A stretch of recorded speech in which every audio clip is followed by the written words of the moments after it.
ձեզ։ Պարոն Փաշինյան, անցած տարվա վերջից սկսվեց ադրբեջանական վառելիքի մատակարարումները Հայաստան, Վրաստանի տարածքով եւ վրացական կողմը, եթե չեմ սխալվում, ինչ-որ խորհրդանշական գումար էր դրա համար դրել տարանցման համար, որը ամենևին ոչ խորհրդանշական դեր ուներ այստեղ գնագոյացման վրա եւ նաեւ ապահովում էր ադրբեջանական վառելիքի մրցակցային առավելությունները տեղական շուկայում։ Հիմա ամսի 3-ին 4-ին փետրվարի դուք Վրաստանում եք, ենթադրում եմ նաև այս հարցը քննարկել եք ձեր վրացի գործընկերոջ հետ։ Ինչպես է հետագայում լինելու տարանցումը, ինչ վճարումներ են դրա համար սահմանվելու, արդյոք կպահպանվի այդ պրեֆերենցիալ ռեժիմը։ Շնորհակալություն։ Անկեղծ ասած, հարցը քննարկվել է շատ կարճ, ես ընդհանրապես շնորհակալություն եմ հայտնել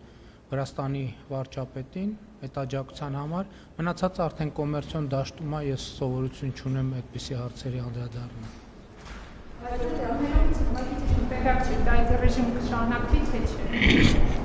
Ես ոչ մի ազդակ չունեմ, որ չի շարունակվելու։ Ես տեղյակ եմ, որ նաև ընդհանուր առմամբ գներն են նվազել, որ շատ կարևոր է։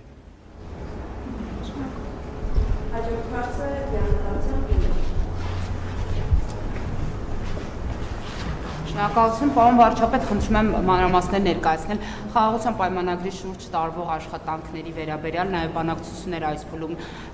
բանակցությունները հիմա ինչ փուլում են գտնվում, ինչ մակարդակի վրա են։ Տեսեք, տարբեր ժամկետներ են շրջանառում, այդ թվում նաև ադրբեջանական լրատվամիջոցներում, թե հնարավոր է խաղաղության պայմանագրի բուն ստորագրումը, վերջնական ստորագրումը տեղի ունենա ապրիլ-մայիս ամիսին։ Եվ Հայաստանում էլ անգամ ձեր ընդդիմախոսները, ընդդիմադիր ներկայացուցիչները նշում են, թե եթե այդպես լինի, ապա դա լինելու է իշխանության հերթական նախընտրական PR ակցիան։ Խնդրում եմ սրա հետ կապված մանրամասներ մի փոքր ներկայացնել։ Գիտեք ինչ, եթե դուք ինձ 2025 թվականի հուլիսի 20-ին հարցնեիք, երբ Ադրբեջանի հետ նախաստորագրվելու խաղաղության համաձայնագիրը, ես չէի ունենա այդ հարցի պատասխանը, որովհետև ամենօրյա աշխատանք է տեղի ունենում եւ ամենօրյա աշխատանքը չեմ կարող ասել ինչքան կտևի։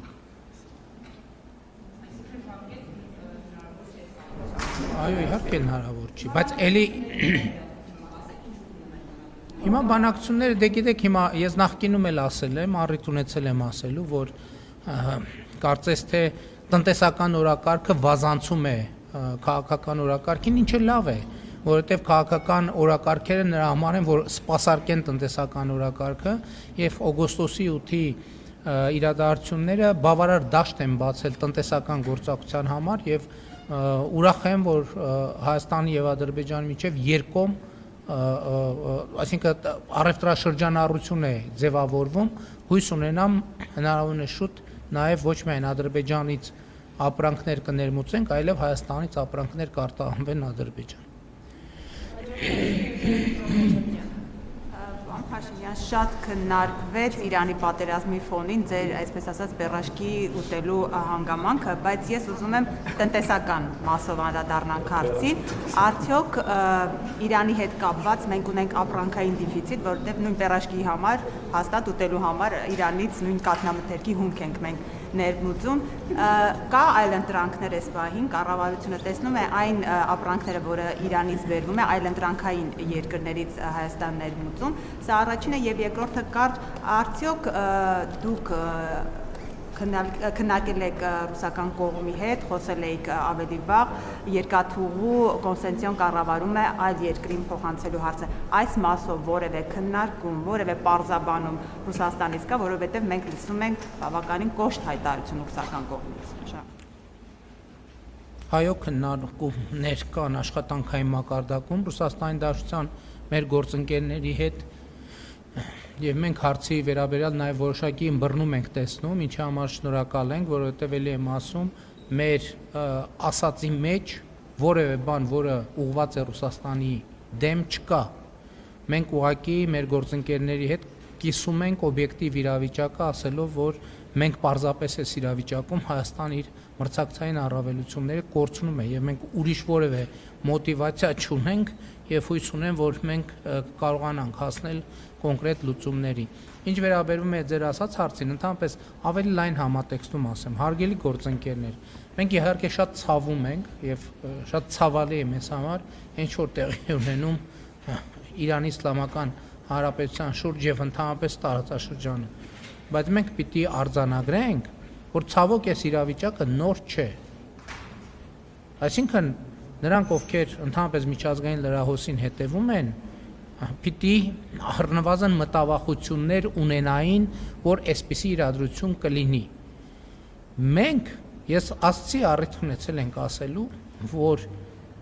այս իրավիճակի հետ կապված մենք աշխատանքային խումբ ունենք, որը աշխատում է։ Ոչ մեկ չհարցրեց այդ աշխատանքային խումբը երբ է ձևավորվել։ Անվտանգության խորհրդի համակարգમાં։ Այդ աշխատանքային խումբը հիմա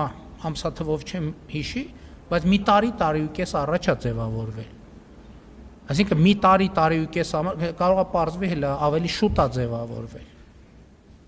Եվ այդ աշխատանքային խումբը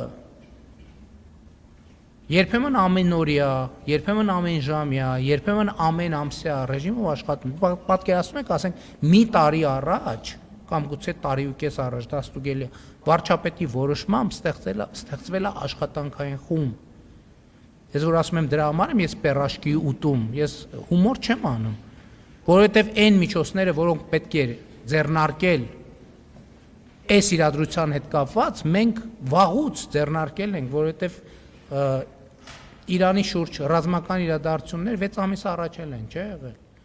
Եվ 6 ամիս առաջից հետո ակնհայտ չէր, որ այլևս չեն լինելու։ Այսինքն մեր ինստիտուտները մշտապես աշխատում են այդ խնդրի շուրջ եւ այդ խնդրի վերաբերյալ։ Եվ շատ լավ է, որ ոչ թե այդ օրը առավոտյան պետք է վարչապետը ափալ-թափալ որոշումներ կայացնի, այլ այն որոշումները, որոնք բխում են իրադրությունից, ինստիտուցիոնալ առումով մի տարի ու կես, ես հիմա ուղղակի վախենում եմ շփոթել ամսաթիվը, եղել է այդ աշխատանքային խումբը։ Սա ասում եմ նրա համար, որ տպավորություն չստեղծվի, թե Հայաստանի կառավարությունը անհոգ է, ոչ, երբ որ բոլոր մնացածն էին անհոգ, Հայաստանի կառավարությունը իր գործողությունները կազմակերպում էր եւ որոշումները կայացնում էր։ Ոչ, չենք ունենում։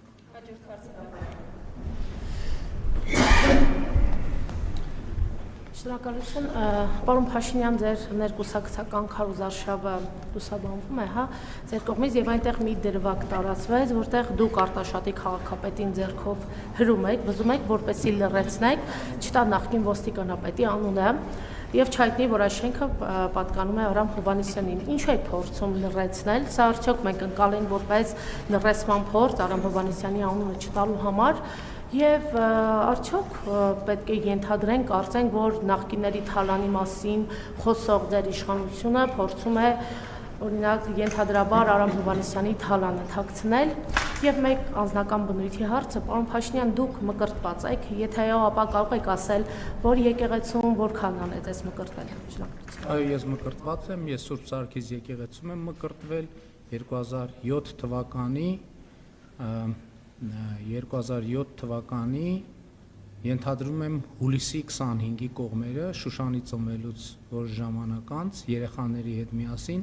եւ Տեր Կորյուն քահանան ինձ մկրտել, որը կինոհայրենիքի մեր Բաքում էր ապրում, ցավոք մահացավ մի քանի տարի անց։ Ինչ վերաբերվում է իմ այդ ռեակցիային, դա ռեակցիա է ուղղակի եւ Արամ Հովհաննիսյանը պաշտոնյա չի եւ պետք է նաեւ պաշտոնյաներին երբեմն թողել հանգիստ իրանք նախկին պաշտոնյաներին իրանք իրանք կյանքով ապրեն, առավել եւս որ այդ շենքը կառուցվել է 15, չգիտեմ 20 տարի առաջ, երբ որ Արամ Հովհաննիսյանը չգիտեմ որտեղ աշխատելիս եղել։ Գիտեք ինչ, ես դատախազության անելիքները չեմ որոշում ու կանխորոշում։ Դատախազություն ընդհանրապես բոլոր պետական մարմինները պարտավոր են իրենց անելիքը անել։ Հաջորդ հարցը օրագիրնից Շնորհակալություն։ Պարոն Փաշինյան, դուք բազմիցս հայտարարել եք, որ մենք գնում ենք արևմուտք, նույնիսկ օրակարգում կա Եվրամիությանը միանալու հարցը, սակայն նախորդ շաբաթ դուք Լեհաստանում հայտարարեցիք, որ օրակարգում չունենք ռուսական ռազմաբազան Հայաստանից դուրս բերելու հարցը։ Խնդրում եմ բացատրեք, ինչպես ենք մենք միանալու Եվրամիությանը, եթե օրակարգում չունենք ռուսական ռազմաբազան հանելու հարցը, եւ արդյոք ձեզ հայտնի է ԵՄ անդամ որևէ պետություն, որի տարածքում ռուսական ռազմաբազա է տեղակայված։ Ես չճանաչեցի ձեր կողմից ինձ վերագրվող արտահայտությունից, ես իհարկե հիմա շատ արտահայտություններ եմ արել, բայց չոր չեմ հիշում, որ ես երբևէ ասած լինեմ, որ մենք գնում ենք արևմուտք։ Սովորաբար ես ասում եմ, որ մենք ոչ մի տեղ էլ չենք գնում, եթե հարգելիս դուք ընդհանրապես դուք մեջբերում եք ինձնից, հիմա դուք ասեք, որ դուք հիմա ինձնից եք մեջբերում, թե ձեր ընկալումն եք ներկայացնում։ Բառերը ընդհանրապես պատահական չի, որ ես անգիր եմ արել ճանաչել իմաստությունը եւ խրատը, իմանալ հանճարի խոսքերը, ընկալել խոսքի նուրբ դարձվածքները, ճանաչել ճշմարիտ արդարությունը եւ ուղղել իրավունքը, պարզամիտներին խորագիտություն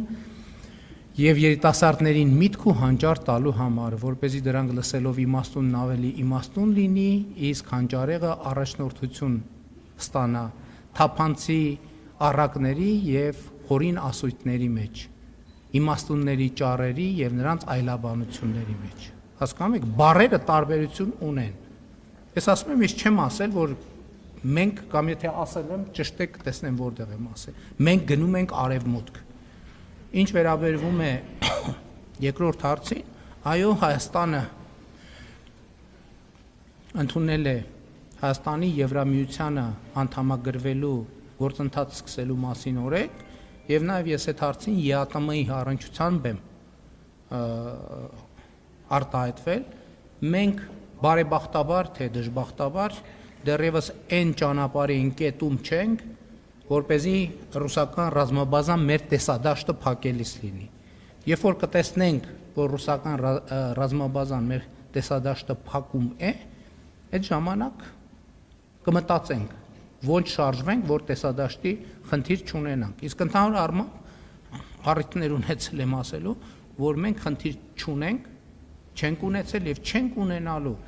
Ռուսաստանի հետ հարաբերություններ վատացնելու։ Մենք խնդիր չենք ունեցել, չունենք եւ չենք ունենալու Ռուսաստանի շահերին վնասելու։ Մենք ունեցել ենք խնդիր, ունենք եւ միշտ կունենանք առաջնորդվել բացառապես Հայաստանի Հանրապետության պետական շահերով։ Եվ հաջորդ հարցը հայտնի է անդամ որոշություն, որի տարածքում։ Գիտեք, ես Եվրամիության փորձագետ չեմ, դուք երևի ավելի շատ ժամանակ ունեն, արհեստական ինտելեկտին հարցրեք կպատասխանեմ։ հաջորդ հարցը Եվս մեկ անգամ բարև ձեզ, պարոն վարչապետ, ես այսօր իրավապահ մարմինների համապատասխան պաշտոնական փաստաթղթով եմ եկել։ Ձեր իշխանության տարիներին մի շարք քրեական գործեր բացվում են, վերաբացվում են եւ ըստ էության նպատակը նաեւ մենք ինքներս ենք ականատես լինում, նախկինում թաքնված դեպքերը ի հայտ բերելու։ Բայց այստեղ մի քրեական վարույթի մասին եմ ուզում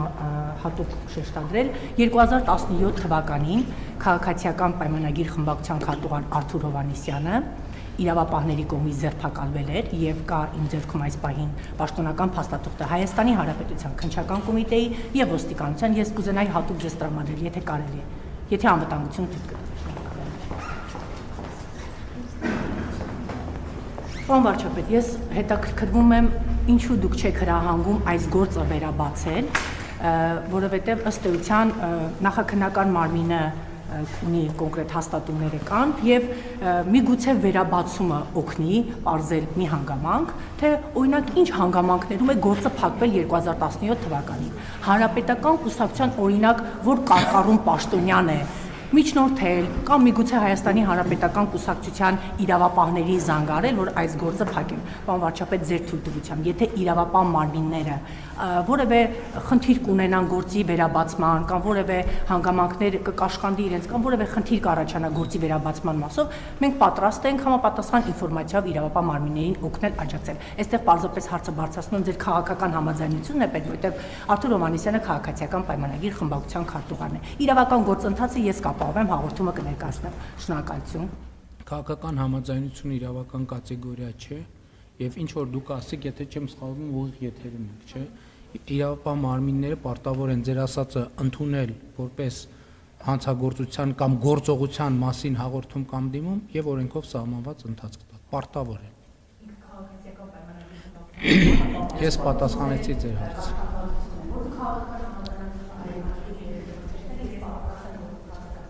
Գիտեք ինչ, դուք լավ չեք պատկերացնում, որ երկրում եք ապրում։ որովհետև քաղաքական համաձայնություն իրավական ընթացակարգի վերաբերյալ գոյություն չունի։ Հաջորդ հարցը Սիվիկ Որոդե Հակոբյան։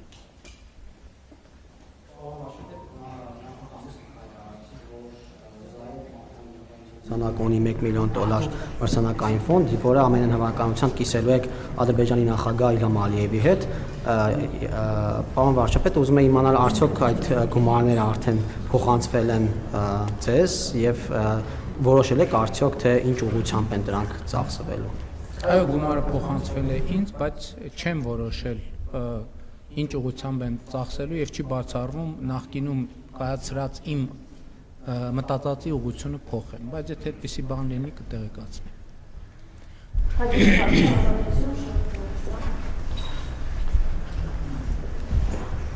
Պարոն վարչապետ, դուք երկաթուղու մասով ասացիք, որ որոշակի աշխատանքային քննարկումներ կան ռուսական կողմի հետ եւ ինչ որ ըմբռնում է ձևավորվում։ Ես կխնդրեի ասել, դա արդյոք նշանակում է, որ Երևանը պաշտոնապես առաջարկել է կառավարման փոփոխություն Ռուսաստանին, եթե ոչ այդ քննարկումները, եթե զուտ աշխատանքային բնույթ են կրում, պատրաստում է արդյոք Երևանը նման առաջարկ անել Երևանին Մոսկվային պաշտոնապես եւ ըմբռնում արդյոք նշանակում է, որ Ռուսաստանը կան դրական ազդակներ, որ պատրաստ է կառավարման իրավունքը փոխանցել այլ երրորդ երկրի, ինչպես դուք եք ասել։ Իրեք մեր մոտեցումը գործընկերային է, եւ մենք խնդիր չունենք ֆորմալացնել անհրաժեշտից ավելի վաղ։ Մենք հիմա մեր գործընկերների հետ աշխատանքային գործընկերային քննարկում ենք անում եւ մեր խնդիրը չէ նամակներով իրավիճակներ ստեղծել, մեր խնդիրն է աշխատում ենք։ Որ իրենք պատրաստ են կառավարումը փոխանցել երրորդ երկրի։ Ըմբռնումը թեմայի շուրջ է։ Հաջորդ հարցը Արմատ։ Կառավարության ազգային ժողովի հարցու պատասխանի ժամանակ կրկին խոսեցիք 26-ից հետո խորհրդարանում ուժերի դասավորության հնարավորությունից եւ պնդումներ էիք անում, թե ովքեր կարող են լինել խորհրդարանում, ովքեր ոչ, եւ տպավորություն էր, որ դուք ինչ որ հարցումների կամ ինչ որ ինֆորմացիայի եք տիրապետում այդ հայտարարությունը անելիս, կխնդրեի հստակեցնեիք այդ պնդումները ինչպես էիք անում։ Այո, ես տիրապետում եմ հարցումների եւ ինֆորմացիայի բնականաբար եւ առանց դրա չէի կարող նման բան հայտարարել։ Լավ է անում, որովհետեւ այդ հարցումները մենք մեր աշխատանքային նպատակներով ենք արել։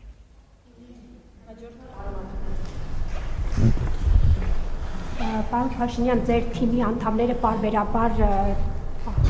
հարցազրույցների ժամանակ եւ ոչ միայն պնդում են, որ Գյումրի երկուս թույլ չեն տալու, ուզում եմ հասկանամ ինչպես թույլ չեք տալու եւ եթե կհիշեք Երևանում իշխանություն, քաղաքային իշխանություն ձևավորելիս ձեր թիմն էլ բավարար ձայներ չէր հավաքել եւ հետո կոալիցիա նորից կազմվեց եւ այդպես իշխանություն վերցրեցիք քաղաքային, այդ ինչու Լիբան ձեզ կարելի է ընդդիմությանը ոչ, մանավանդ որ քաղաքապետի անունը հիմա եւս կապվում է կոռուպցիոն գործի հետ։ Մենք որևէ բան թույլ տալու եւ թույլ չտալու միայն մի ձև ունենք քաղաքական ասպարեզում ներողություն, դա մեր քաղաքացիների եւ ժողովրդի հետ մեր հաղորդակցությունն է, մեր երկխոսությունը, ուրիշ միջոց չունենք։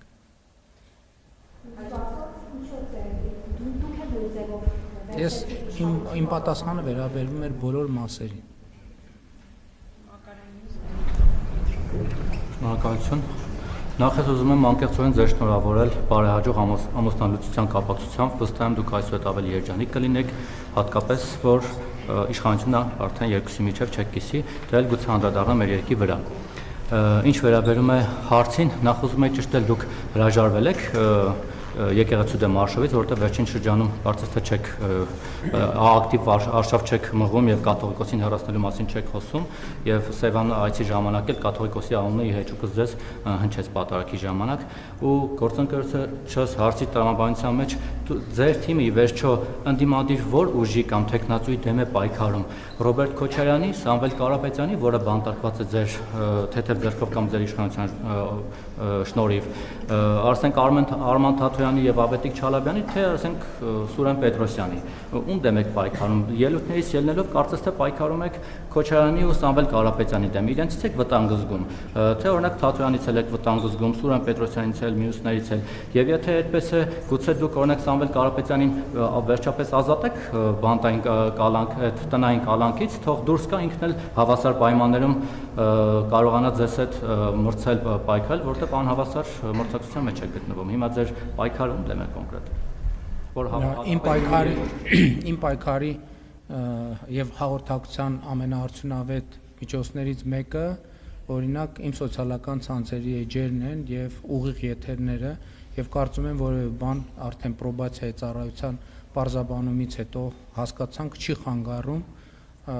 որ ուղիղ եթեր մտնի ձեր նշած մարդը եթե հեռախոս ձեռք բերելու խնդիր ունի կարող ենք աջակցել նույնիսկ ինտերնետը եւ հեռախոսի չիպը ապահովել մենք որևէ մեկի դեմ չենք պայքարում մենք պայքարում ենք հանուն Հայաստանի Հանրապետության եւ այդ պայքարը շարունակելու ենք մենք երբեք եկեղեցու դեմ արշավ չենք արել եկեղեցու դեմ արշավ արել է եւ անում է Կտրիժ Ներսիսյանը իր հակաքրիստոնեական հակաբարոյական եւ հակաարժեքային խմբակի հետ ինչ վերաբերում է իմ անձնական կյանքի մասին ձեր պնդմանը կներեք դա համարում եմ սադրիչ եւ տափակ պնդում եւ ասեմ որ եւ ես ասեմ որ Հայաստանի Հանրապետության վարչապետը երբեք որևէ մեկի հետ իշխանություն չի կիսել եւ չի կարող կիսել եւ կարծում եմ դա պետք է ընդունեք ի գիտություն։ Դուք ասում եք Սամվել Կարապետյանը հնարավորություն ունի լայվ մտքի վստահ հեռախոսական թշնամի կարող է ուսուցիչներին ապահովել, ասենք թե կարող է մտնել, բայց նա անազատության մեջ չի կարող դուրս գալ եւ հավասարի կարոզարշավանել ինչպես դուք եք հիմա օգտագործում այդ հնարավորությունը անում կամ թիմակցիներ։ Հիմա ձեր թիրախը կոնկրետով է Քոչարյանը, Թաթոյանը, Սամվել Կարապետյանը, Սերժ Սարգսյանը, նախկինները առհասարակ որին ասում եք պետք է երբեմն հանգիստ թողնել։ Երբ որ ձեր նշած անձը Հայաստանի բոլոր ընտանիքների բոլորի վրա հոսանքի հավելագրումներ էր անում ինքը այդ ժամանակ հավասարի հետ էր անում բոլորի հետ։ Նախորդ անգամ ասացիք մեր տունը ստուգեցին, մեր տանը հավելագրում չի եղել։ Շատ լավ, փողերի լվացում անելիս հավասարի հետ, չգիտեմ։ Կարծում եք փողերի լվացման դեպքի տեք։ Ինչու հիմա հիշեցիք այդ մասին։ Եթե այդպեսի բան Փողերի լվացման գործը ես չեմ հարուցել, ես գործեր չեմ հարուցել։ Դիալոգի չեք վերածում, հաջորդ հարցը Աննա Կզիրյանի։ Հիմա չի հարուցվել է բավականին վաղուց։ Շնորհակալություն, պարոն վարչապետ, իմ հարցը վերաբերում է Հայաստանի էլեկտրական ցանցերին։ Ռոմանոս Պետրոսյանը օրերս լրատվամիջոցներից մեկին տված հարցազրույցում նշել էր, որ կա որոշում 100%-անոց պետականացնելու մասին։ Կխնդրեմ նշեք, թե այս գործընթացի հիմքում ինչ հաշվարկներ կան, ինչպիսի ծանրաբեռնվածություն կլինի բյուջեի վրա, մանավանդ որ թոշակների բարձրացմամբ կան կարծիքներ, որ դրանք դա ռիսկային քայլ էր բյուջեի համար։ Այդ որոշումը ընդունվել է ընկերության շուկայական արժեքի փորձագիտական քննարկման եւ եզրակացության արդյունքում նախնական ցավոք ընկերության եւ կրիտիկական ենթակառուցվածքների իմաստով բարեբախտաբար բյուջեի իմաստով մեծ ծանրաբեռնվածություն չի լինի բյուջեի համար, որովհետեւ այդ ընկերությունը այնքան է օգտագործվել նեղ անձնական նպատակներ գեներացնելու համար, այնքան է վարկային բեռով բեռնվել, ընդ որում վարկը վերցրել է ընկերությունը գոնե նախնական տեղեկություններով, ինչ որ պարոն Պետրոսյանը հասրել է կիսել, այսինքն ընկերության հաշվին վարկեր են վերցվել, տրվել մոտիկներին, ծանոթներին, ազգականներին առանց տոկոսի։ Այսինքն այդ ամեն ինչը բնականաբար իր շուկայական արժեքի նախնական ընկալումը նվազեցնում է եւ մեծ խնդիրներ չեն լինի բյուջեի հետ կապված։ Հաջորդ հարցը շատ հստակեցում։ Պարոն վարչապետ, երեք Վրաստանում հայտարարեցիք, որ տեսնում եք տարածաշրջանային եռակողմ համագործակցության անհրաժեշտություն Հայաստան-Վրաստան Ադրբեջան ձևաչափով եւ կոնկրետ ինչ ուղղություններով եք տեսնում այդ համագործակցության խորացումը, հատկապես փոխկապակցվածության, ենթակառուցվածքների, տնտեսական ինտեգրման առումով եւ արդյոք կան արդեն համաձայնեցված կոնկրետ քայլեր, շոշափելի պայմանավորվածություններ կամ նախաձեռնություններ, որոնք կարող են մոտ ապագայում գործնական փուլ մտնել։ Եվ խոսեցիք անվտանգության մասին, տարածաշրջանում մեր շուրջը կատարվող իրադարձությունները հաշվի առնելով, ինչպես է գնահատում Հայաստանի անվտանգային համակարգի ներկայիս դիմակայությունն ու արդյունավետությունը եւ ինչ փոխելու անհրաժեշտություն եք տեսնում։ Շնորհակալություն։ Ներողություն եմ խնդրում։ Անվտանգությունը շատ երբեք չի լինում։ Եվ հետեւաբար էդ էլ կա, որ մենք պետք է արձանագրենք, որ մենք չենք որևէ երկիր ակնհայտորեն տեսնում ենք։ Չի կարող օբյեկտիվորեն համարել, որ ինքը հասել է անվտանգության իդեալական կետին, որ զարգացնելու տեղ չկա, մեր դեպքում առավել եւս, որովհետեւ այդ ամեն ինչը ինչ որ մենք ունեցել ենք, ապրել ենք, վերապրել ենք, դա շատ երկարատև process է եւ այս փուլի ընթացքում ես կարծում եմ, որ մենք նախ շատ մեծ աշխատանք արել ենք, բայց շատ կարևոր է, որ ձեռք ենք բերել ռազմավարական գիտելիք, հարաբերություններ եւ պատկերացումներ, թե ինչպես է պետք հետագա աշխատանք շարունակել։ Իսկ տարածաշրջանի հաղորդակցության հետ կապված երեք ազգային ժողովում փորձեցի ավելի մանրամասնել, տեսեք, երբ որ մենք վերցնում ենք երեք մի աստղի, այսօր 50 ասեմ, լավ, 50 բեռնատարի մասշտաբով ենք նայում, պարզ է, որ կարող ընկալումը լինի, թե երեք երկրները 50 բեռնատարի համար ոնց պայքարեն, որ իրանց միջով անցնի, որ ինչ որ մի գումար ավել աշխատեն։ Բայց եթե խոսքը մենք հարցին նայենք 5000 բեռնատարի մասշտաբով, իսկ որ այդ 50,000 բեռնատարի 500,000 բեռնատարի պոտենցիալը կա,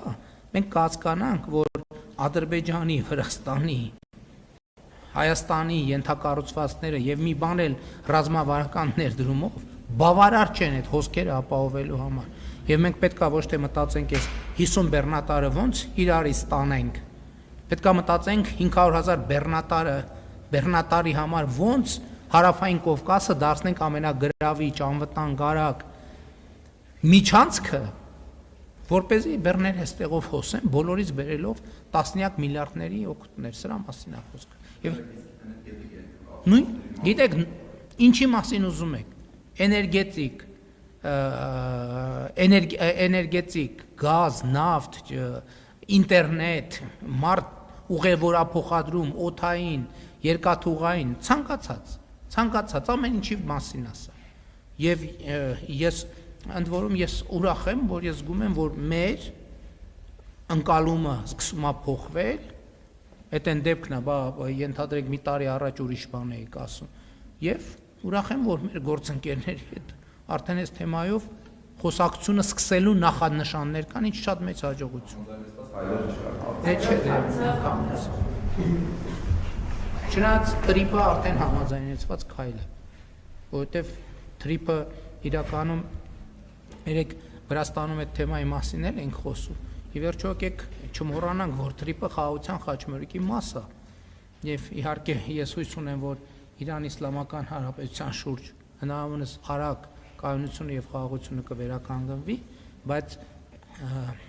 օգոստոսի 8-ի համաձայնությունների արդյունքում Պարսից ծոց, Սև ծով գիծը պետք է աշխատի, որտեղ եւ Վրաստանը, եւ Հայաստանը, եւ Ադրբեջանը հավասար ներգրավվածություն ունեն։ Ու հավասարը էտել են չի, մեկի տարածքում մի քիչ երկար, մյուսի տարածքում մի քիչ կարճ, նկատի ունեմ ներգրավվածության առումով։ Մի ճշտում պարոն վարչապետ, եթե կարելի է ներողություն։ Վրաստանի հետ կապված է հարցը ճշտելու համար ներողություն եմ խնդրում, նաև գործընկերոջից։ Շնորհակալություն, շարունակելով երկաթուղու թեման, պարոն վարչապետ, տեղեկություններ կան, որ Քաթարը եւ Քուվեյթը ստանձնել են, նախնական համաձայնություն կամ քննարկման դաշտ են եկել հայկական երկաթուղին կառավարելու հարցի շուրջ, արդյոք դա համապատասխանում է իրականությանը թե ոչ, եւ երբ որ դուք ասում եք դրական ազդակներ կան Մոսկվայի հետ բանակցություններում, ձեր առաջարկից ԿՊ-ում արված հայտարարությունից 1 կամ 2 օր հետո Շոյգուն հայտարարեց, որ հայկական երկաթուղին մեկ գիշերում կփլուզվի, եթե կառավարումը մեր ձեռքից վերցնեն։ Այս առումով կարող եք հստակեցնել, հիմա ի վերջո կա իրենց կողմից համաձայնություն տալու թե չտալու, եւ եթե դա Հայաստանի սեփականությունն է, ինչով է պայմանավորված այս քննարկումների շարքը, միանգամից պայմանագիրը թույլ չի տալիս հետ վերցնել, հաշվի առնելով, որ օրինակ պետք է Հարավկովկասյան երկաթուղին կատարել ստանձնած պարտավորություններ ուներ, որոնք չի կատարել եւ դա ինքնին պայմանագրի խախտում է։ Եվ մեկ հարց էլ պարոն Փաշինյան, արդյոք կարողանում է Նիկոլ Փաշինյանը պայքարել Նիկոլ Փաշինյանի դեմ։ Դուք 2019 թվականին ասում եք Հայաստանում օլիգարխներ չկան, խոշոր սեփականատերեր են, բայց 5-6 տարի հետո հայտարարում եք, որ օլիգարխների ճանապարհը փակվելու է առաջիկա ընտրություններով։ Հիմա եթե օլիգարխներ չկան, դուք ում դեմ եք պայքարում։ Դե Հայաստանում չկան, ուրիշ տեղից կգան, էլի, ինչ ա եղել, ակնհայտ չի։ Ինչ վերաբերում է ձեր մյուս հարցին, տեսեք, առաջին ռեակցիան մի բան է, երկրորդ ռեակցիան ուրիշ բան է, երրորդ ռեակցիան ուրիշ բան է, չորրորդ ռեակցիան ուրիշ բան է, արդյունքը ուրիշ բան է։ Իհարկե Հայաստանի Հանրապետության սեփականությունն է երկաթուղին, եւ իհարկե Հայաստանի Հանրապետությունը կարող է ուղղակի խզել եւ չեղարկել պայմանագիրը։ Մի րոպե, բայ այդ եմ ասում, մեզ պետք չի որ դա գնալ ինչ որ բանի սուր խոսակցության կոնֆլիկտի տրամաբանությամբ։ Մենք ուզում ենք Ռուսաստանի մեր գործընկերների հետ հաղորդակցվենք, խոսենք, քննարկենք, վատ բան ենք անում։ Պայմանագիր խզել, ասենք, միշտ էլ պայմանագիր խզելը վատ բան է։ Պետքա պայմանավորվել, պետքա խոսել, ինչի մենք ես էլ եմ ասում, մեր միջպետական հարաբերությունները, այդ թվում մեր անձնական հարաբերությունները թույլ չեն տալիս եւ ընդհակառակ թույլ չեն տալիս, որ մենք գնանք այդ ճանապարհով, դրա նպատակն ու իմաստը ես չեմ տեսնում եւ ընդհակառակը մեր հարաբերությունները թույլ են տալիս, որ մենք հանգիստ, բարեկամական, ընկերական խոսենք։ Էլի հարց տվեցիք, բայց չի հասցրեցի արձանալ։ Դրա համար խնդրում եմ մի հարց տվեք, որ կարողանամ պատասխանել։ Գիտեք ինչ հիմա թեման կա,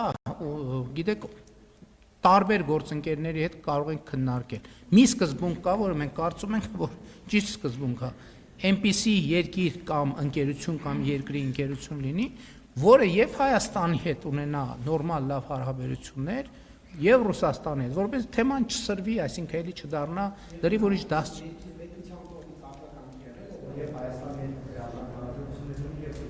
Ես հիմա չեմ կարող ասել ոչ մի բան, որովհետեւ աշխատանքային մակարդակում է ամեն ինչ։ Շնորհակալ եմ, պարոն վարչապետ, մի քանի օր առաջ Լեհաստանի հետ ռազմատեխնիկական համագործակցության մասին համաձայնագիր ստորագրվեց, բայց կարծեք թե չպարզաբանվեց խոսքը ինչի մասին է։ Խնդրում եմ մանրամասնել, հա, ինչ։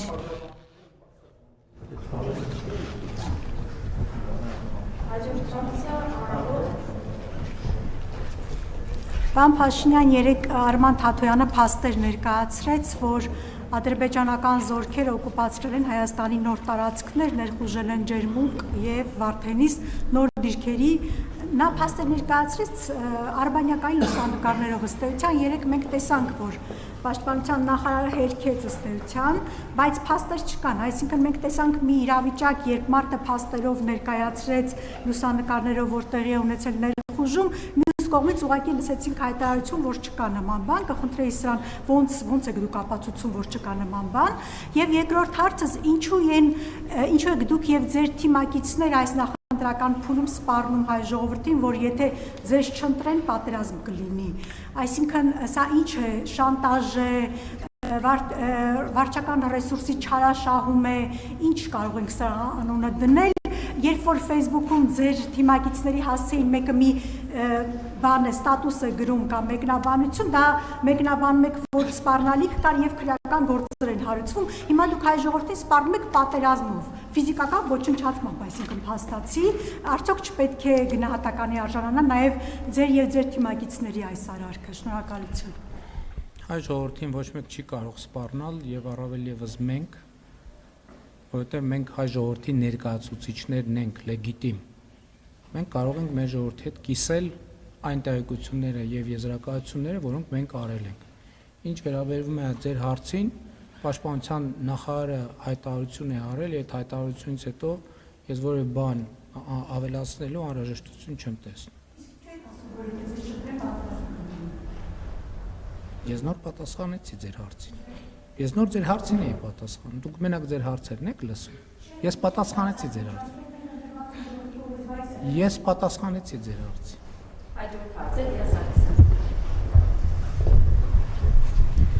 Պարոն Փաշինյան, ձեր քաղաքական հակառակորդները, ովքեր Ռուսաստանի Դաշնության հետ ինչ-որ ձևով կապ ունեն, ձեր թիմակիցները իրենց անվանում են ԿԿԲ-ի գործակալ կամ առնվազն ակնարկում են։ Վերջերս հրապարակվեց փաստաթուղթ, որից երևում է, որ ձեր եղբայրը Ռուսաստանի Դաշնության քաղաքացի է։ Ինչու է Ռուսաստանի Դաշնության քաղաքացի։ Արդյոք դուք հանձնարարել եք օբյեկտիվորեն, ինչպես որ ԱԱԾ-ին հանձնարարում եք սատանաներ որսալ, հանձնարարել եք ուսումնասիրել ինչու է այնտեղ աշխատել, ինչ գործունեություն է ծավալել, գուցե նա ևս ԿԿԲ-ի գործակալ է։ Վերադառնալով Արամ Հովհաննիսյանի հետ կապված հարցին, Արամ Հովհաննիսյանի որդի Հրաչյա Հովհաննիսյանը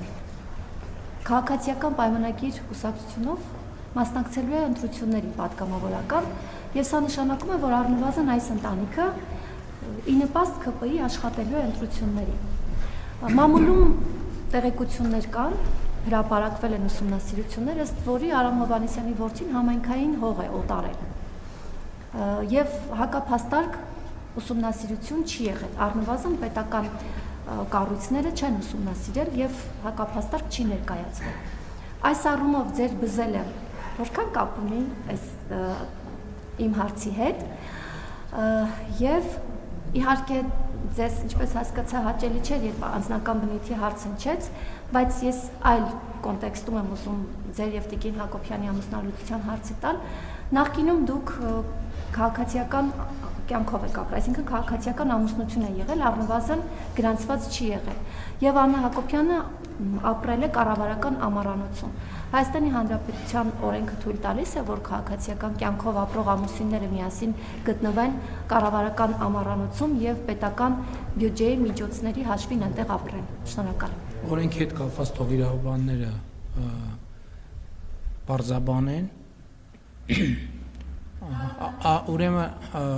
Ուրեմն դուք կարող եք հարցում անել եւ պատասխան ստանալ։ Ընդհանրապես պետական իշխանության համակարգում, կառավարության համակարգում գործում է աշխատանքային խումբ, ով պաշտոնյաների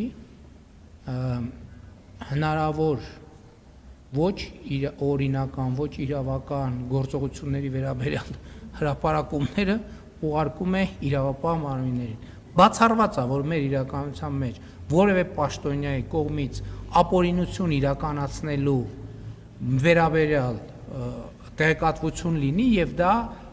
համապատասխան մարմինների կողմից քննության չարժան։ Դրա համար ոչ հանձնարարության կարիք կա, այդ հանձնարարությունները շատ վաղուց տրվել են եւ ինստիտուցիոնալ ձևով այդ բոլոր հարցերին անդրադարձ է կատարվում։ Ինչ վերաբերվում է իմ եղբայրը 90-ականների երկրորդ կեսին Հայաստանի Հանրապետության 100,000-ավոր քաղաքացիների նման արտագաղթել է Հայաստանից եւ ապրել է Հայաստանում։ Իմիջիայլոց այդ թեման քանի որ շատ է շոշափվում նաեւ ասում են որ ընտրությունների ժամանակ Ռուսաստանից մարդկանց են բերելու եւ այլն եւ այդպես շարունակ որ մեր դեմ քվեարկեն, նույնիսկ կոչեր են հնչում որ չգիտեմ օրենսդրական փոփոխություններ արվեն, դա այլ թեմա է, բայց ես համոզված եմ որ եթե այդ խաղովակով մարդիկ գալու են, այդ մարդկանց ճնշող մեծամասնությունը քվեարկելու է քաղաքացիական պայմանագիր կուսակցության օգտին,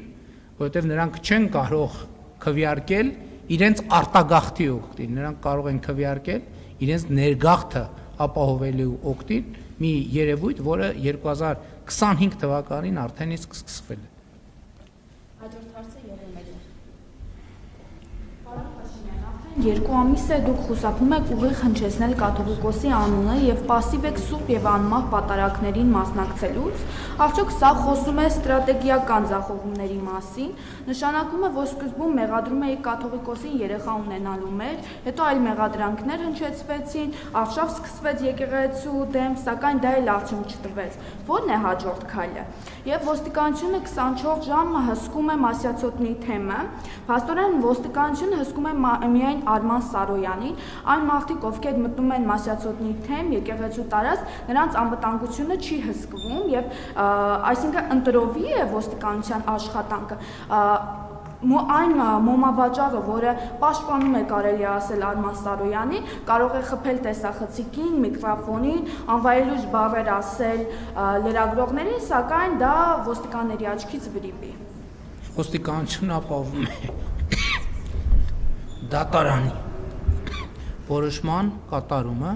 ինչ վերաբերում է այն пассивությանը, որտեղ եք տեսել пассивությունը, այսինքն ինչ նշանակում пассив են պատարակների ժամանակ։ Եվ երկրորդը կտրիչ ներսյանին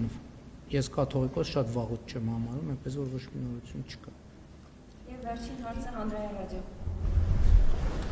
Պարոն վարչապետ, հարցին իհարկե անդրադարձ եղավ, խոսքը վերաբերում է երկաթուղիների կոնվենցիոն կառավարման, կոնցեսիոն կառավարման հանձնելուն։ Պայմանագրում այսպիսի մի կետ կա, կոնցեսիոները կարող է կոնցեսիոն ակտիվներ եւ հողամասերը վարձակալության կամ օգտագործման իրավունքով հանձնել երրորդ անձի առանց լիազոր մարմնի հետ համաձայնեցման։ Հասկանալի է, որ ռուսական կողմը եթե օգտվի այս կետից կարող է առանց Հայաստանի հետ համաձայնության երրորդ երկրի փոխանցել, այս դեպքում ինչ կլինի, եթե այդ երրորդ երկիրը Հայաստանի համար ընդունելի կողմ չլինի եւ ընդհանրապես Հայաստանի համար որ տարբերակն է ավելի ամրապնդված։ Ես կարծում եմ անկախ ձեր մեջբերածից ձեր նշածը իրատեսական սցենար չէ, նման սցենար չի կարող լինել, որովհետեւ այո, այդ դեպքում համաձայնության կարիք չկա, բայց մյուս լրագրողը ուրիշ բան մեջ բերեց, եթե գործողությունը լինի, որ մեզ համար ընդունելի է, մենք էլ կարող ենք մեր կողմից պայմանագիրը խզել, հարցը դա չի, բայց ես ասում եմ, որ դա իրատեսական սցենար չէ։